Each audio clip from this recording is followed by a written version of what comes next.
the French-speaking fur trader from Haiti, Jean-Baptiste Pontusab, started a fur trading empire roughly right at this plaza here, way back in 1779. Very unique building coming up on our right, the most minimalist building, the brand new Apple computer store by my favorite London architect, Sir Norman Foster, with a wall that's nothing at all. It's pressed glass that blurs between inside and outside. A wall that's nothing at all, and a roof that evokes an Apple laptop computer. Ironic, as if you could see inside your Apple products. Every day I look at my buildings and I learn something new. I looked at this building the other day and I said, you know, that's a building the French existentialist philosopher Jean-Paul Sartre could love. It really is being and nothingness personified at the same time. Hey, let's look at the new second tallest building in Chicago as we come under the bridge. It is Trump International Hotel and Tower, 1,198 feet with the spires count as height taking up to 1,388 feet. The Trump building architect is Adrian Smith, 2009, working with Skidmore, Owings & Merrill. And Adrian Smith is really great at what we call contextualism. Architecture should not happen in a vacuum, right? It's site-specific. You pay attention to the neighborhood. So this is a big and looming building, but look how Smith works to make it fit in with the existing landscape by setback level. See, there's one over here, kind of corresponding to the height of the Wrigley building. You've got another one corresponding roughly to Mies van der Zee Plaza, we'll see later on.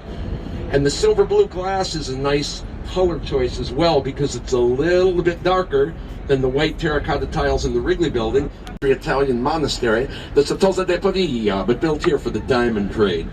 Back in 26, you could drive your Model T from Lower Wacker Drive into the basement, your car lifted, you felt safe and secure.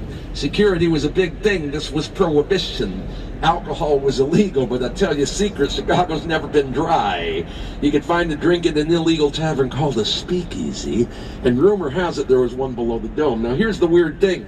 We never proved there was really a speakeasy up there, but as soon as they lifted prohibition, boom, the Stratosphere Lounge suddenly opens for business in the very spot. Now, the style you're most familiar with is this flat box coming up on the right, AMA Plaza, 1972, by Ludwig Mies van der Rohe, the father of American modernism. Modernism was born at the Bauhaus, where Mies was a director back in the 1920s in Germany. The Bauhaus mixed industry and art, and they were all about structure. Mies is famous for saying less is more. In modernism, you will find highly articulated structure, but guess what?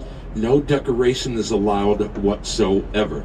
In fact, I make it really easy. Let's break modernism down. All you really need for your building are three things: skeleton, skin, space. Skeleton, the frame that is actually holding the building up. Skin, the glass curtain wall you hang off that frame. And space, 90% of the time, is a big box, a square. Unless you're the rebel in the modern crowd. Bertrand Goldberg never did like squares. Hence his curvilinear Marina City towers, earning their nickname in the 1960s, the Corncob Towers. Fans of the Chicago band Wilco might recognize them from the CD cover of Yankee Hotel Foxtrot. This is the student rejecting the teacher. Goldberg and counterweight. Move counterweight, can raise and lower a bridge like that in 2 minutes time. Now let's go a little deeper into that great Chicago fire. I mentioned that earlier. After the fire, led Chicago architects not allowed to build with wood, eventually to start using the iron and steel grid frame. This led to the first Chicago School of Architecture. And right on our right, this simple little coffee warehouse from Chase and Sanborn, it says Chicago School. It's a true building in that early style. Now, two elements right in front of your eyes here became very important in the building arts. Number one, this is how we changed the world from Chicago in architecture. You see how hanging the weight of a building on a skeleton internally, instead of a load-bearing wall, opens up the building with natural light. And did you know a big window like that? And in the building trades, you would even call that a Chicago window. Hey, now coming up on our right, friends, one of the greatest examples of Art Deco, that rather streamlined look that really put the roar in the roaring 20s, the 1930s Chicago Merchandise Mart. Let's see. Okay, how about this? When I say Art Deco, can you think Jazz Age, the Great Gatsby? America in the early 1920s was a period of unbridled optimism and prosperity. The country seemed to be moving forward without end, and the streamlined look of the architecture reflected that era. 1930 Merchandise Mart, largest structure in America prior to completion of the Pentagon. cost $4 million. The river set the bar really high. You see how that building could have been done yesterday? It's so contemporary. That building said, you want to come and build around me? You better bring your A game. And everybody did. 2017, what a unique, cool building, 150 North Riverside. Looks like an inverted pyramid. Your Chicago postcard going to get, if we get a chance, is an L train will pass right underneath that building later. Now look at the new River Point building, home to Morton Salt. Now they put an arch in because the arch in architecture says we're special. This is where the three branches of the river meet. And they complement it if you can look at the top with an inverted parabola. And that design makes kids get off the boat now, and they tell me that reminds them of a frozen Hot Pockets sandwich. The sculpture in front is by the great Spanish architect Santiago Calatrava.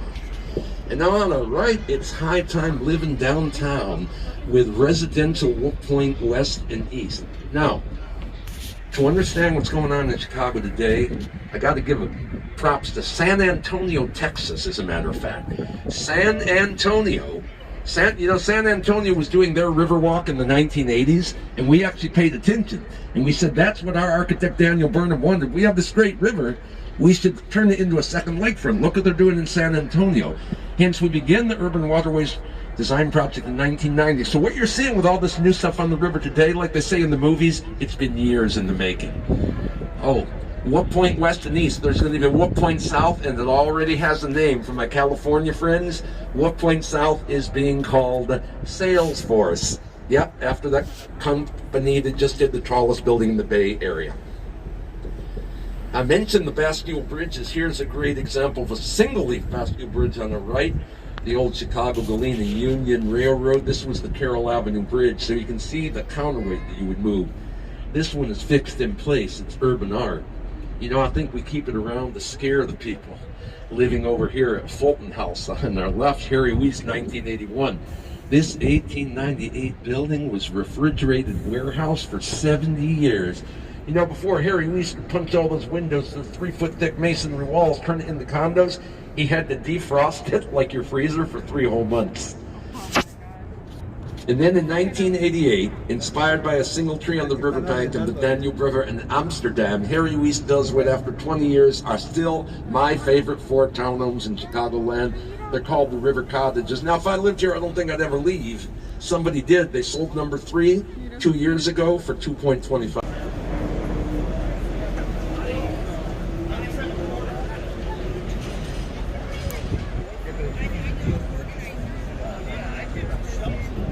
Hey folks, welcome back. Folks, think about it this way. When we talk about architecture and urban planning, I want you to flip the modern world totally on its head. You know, we seem to live in this modern world where everything we want, our heart's desire, is a computer mouse click away, right? Immediate gratification. Guess what? You're not going to get that with urban planning and buildings. You must change your thinking and slow down and think in terms of not necessarily months or years, but even decades. That's what I mean. A lot of what you're seeing on the Chicago River goes back to Daniel Burnham in 1909. The present Riverwalk, I have been on the river 20 years, and I can't stress to you how much it's changed. All this new stuff is only about 5 years old. We've been working on it for 30 years. Dad want a picture? Now, one great thing is that developers are helping out. Developers are required to leave 30 feet of space on the Riverwalk. Like a bundle of sticks rubbed together for strength, it literally consists of 9, number 9, contiguous steel tubes, each 75 foot square. 2 stop at 50 floors, 2 at 66, 3 at 90, the final to 110 stories. You reduce the mass of the building because you were in the Windy City. Oh, although I should let you know, the nickname for Chicago, Windy City, had nothing to do with the wind. It referred to our early politicians bragging all the time. They were like me, full of hot air. But I can tell you it's a windy city with 81 mile an hour winds. You got to deal with that. When I look at my Sears Tower every day and I think about the wind, I begin to consider the words of the great Chinese philosopher Lao Tzu, writing in the Tao Te Ching so many years ago. Can one learn to be flexible? Can you follow the way of nature, the Tao? Can you bend and still remain straight? Can you yield and overcome? And I say, yeah, my Sears Tower is following the way of nature, the Tao. It can bend and remain straight. Having a possible sway factor, you give me 100 mile an hour wind, the Sears Tower is going to relax and move 18 inches left to right. Tallest building in the world for 24 years. Now, I bet you know the tallest building on Earth today, the Burj Khalifa in Dubai. It even showed up in one of those Tom Cruise Mission Impossible movies, those great works of cinematic achievement. The Burj Khalifa stands 2,717 feet. It's not in Chicago, but do not fret, do not cry. Architect Burj Khalifa, Chicago guy, Adrian Smith. Peter and Ella of France, wonderful mural team. Check it out on your right there. I love that. I ride my bike underneath that some days. It's called the Native American, Lost in Chicago, Dreaming.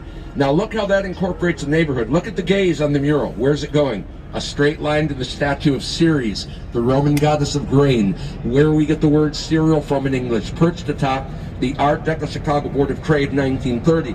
At 605 feet, you know, that was the tallest building in Chicago for 25 years until surpassed by the Prudential Building in 1955. John Storrs, the sculptor, did not give Ceres a face. Who would see it way up there was the common thinking.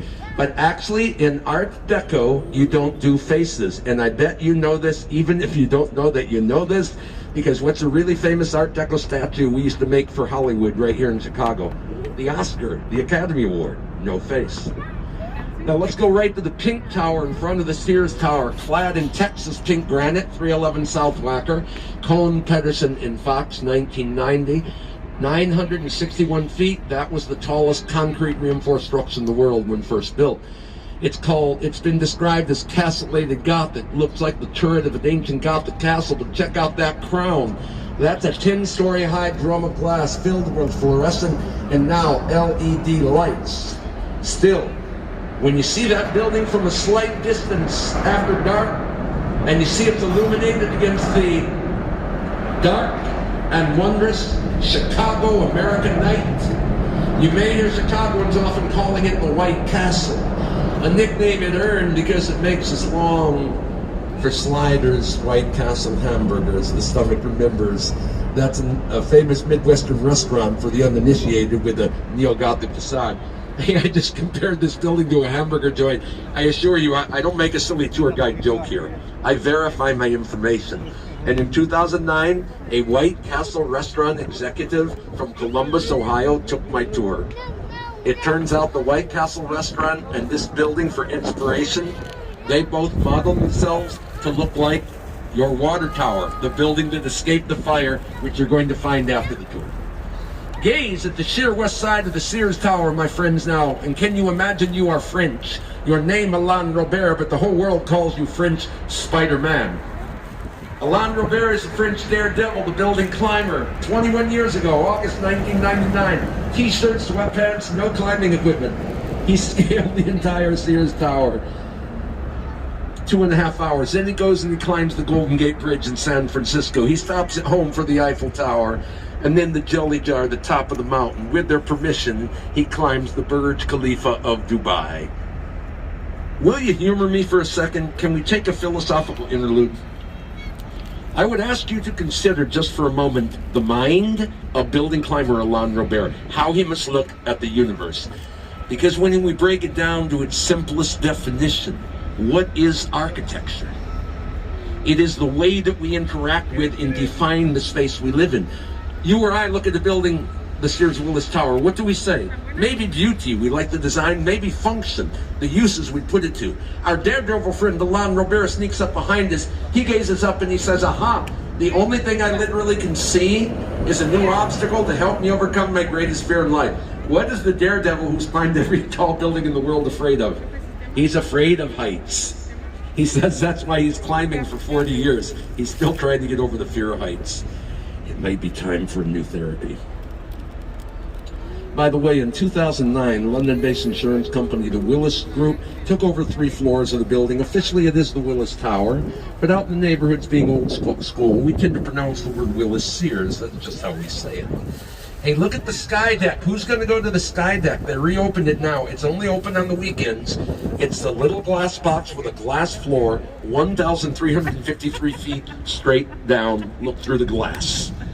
If you visit the sky deck, I believe it's very similar to the Schrodinger's cat experiment in quantum physics. Only 2 possibilities. In one universe, You look 103 floors down and you say, this is wonderful. I feel like I'm floating on air. And the universe next door, you say, this is not so wonderful. Where's the bathroom? I'm going to be sick. If you go up there, I'm in the universe next door. You won't see me. I'm staying down here.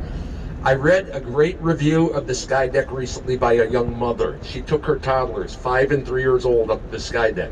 As soon as they get up there, the kids zoom. They slide on their bellies on the glass floor. They're having a blast looking 103 floors straight down. And they go, hey, Mom, isn't this cool? Where was Mom? Frozen back in the elevator door going, I'm good, have fun. The mother said she was terrified. The kids had no fear whatsoever. I don't know if